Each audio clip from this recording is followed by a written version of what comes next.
विमान अपघातानंतर व्हीएसआर व्हेंचर्स कंपनीला विमान वाहतूक संचालनालयानं मोठा दणका दिलाय। व्हीएसआर व्हेंचर्स कंपनीकडे असलेल्या सर्व लिअरजेट विमानांच्या उड्डाणांना मनाई करण्यात आली आहे। अजित पवारांच्या विमान अपघातानंतर व्हीएसआर कंपनी आणि त्यांच्याकडे असलेली लिअरजेट विमानांसंदर्भात अनेक उलटसुलट चर्चा सुरू होत्या आणि त्यामुळे विमान वाहतूक संचालनालयानं या विमानांचं ऑडिट केलंय आणि त्यामध्ये लिअरजेट विमानांमध्ये अनेक उणिवा आढळून आल्यात आणि त्यामुळे व्हीएसआर व्हेंचरच्या 4 लिअरजेट विमानांच्या उड्डाणांना मनाई करण्यात आलेली आहे।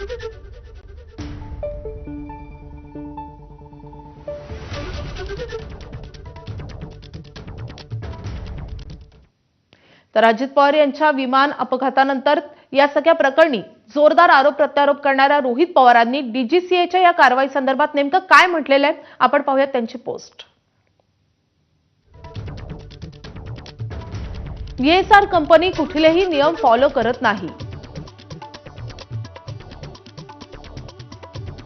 अत्यंत मनमानी पद्धतीनं असुरक्षितपणे विमानं उडवत असल्याचा मुद्दा आम्ही वारंवार मांडत आहोत।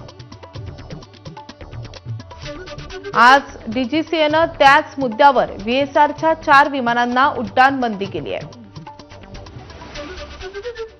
आपल्या लढ्याला यश येत असलं तरी ते केवळ नखा एवढं आहे। अजून बरंच काही समोर यायचं बाकी आहे। उद्या सकाळी या विषयावर सविस्तर बोलेल।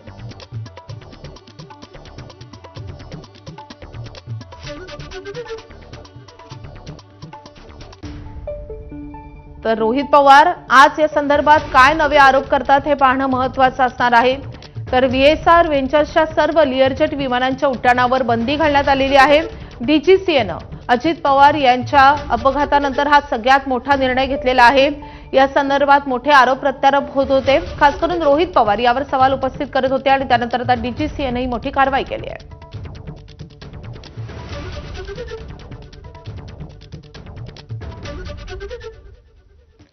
दरम्यान डीजीसीएनं जाणीवपूर्वक अजितदादांचा घात घडवून आणलाय।